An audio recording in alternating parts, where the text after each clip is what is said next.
আসসালামু আলাইকুম রহমতুল্লাহ। ভিডিওটি স্ক্রল করার আগে এই হাদিসটি শুনে যান। রাসূলুল্লাহ সাল্লাল্লাহু আলাইহি সাল্লামের কাছে কিভাবে ওহী আসতো জানেন? বুখারী শরীফের দ্বিতীয় হাদিসে কি বলা হয়েছে শুনুন। আসুন প্রতিদিন একটি করে হাদিস শিখি। হাদিসের অনুবাদ। উম্মুল মুমিনিন হযরত আয়েশা রাদিয়াল্লাহু তাআলা আনহা থেকে বর্ণিত, হারিস ইবনে হিশাম রাদিয়াল্লাহু তাআলা আনহু আল্লাহর রাসূল সাল্লাল্লাহু আলাইহি ওয়াসাল্লামকে জিজ্ঞাসা করলেন, হে আল্লাহর রসুল, আপনার প্রতি ওহী কিভাবে আসে? আল্লাহর রসুল সাল্লাল্লাহু আলাইহি ওয়াসাল্লাম বলেন, কোনো কোনো সময় তা ঘন্টা বাজার মতো শব্দ করে আমার কাছে আসে, আর এটি আমার জন্য সবচেয়ে কষ্টদায়ক হয়। এরপর যখন তা শেষ হয় তখন ফেরেশতা যা বলেছিলেন আমি তা মুখস্থ করে ফেলি।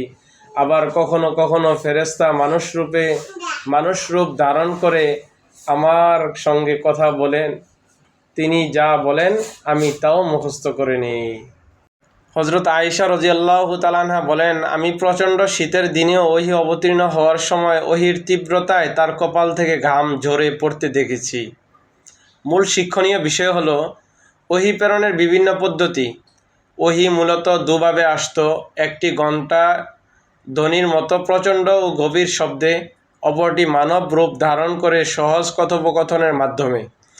তীব্র মানসিক ও শারীরিক প্রভাব। ওহী ধারণ করা ছিল অসম্ভব ভারী একটি কাজ, প্রচণ্ড শীতেও যা নবীজির দেহ থেকে প্রচণ্ড ঘর্মাক্ত করে তুলত। সংরক্ষণের নির্ভরযোগ্যতা।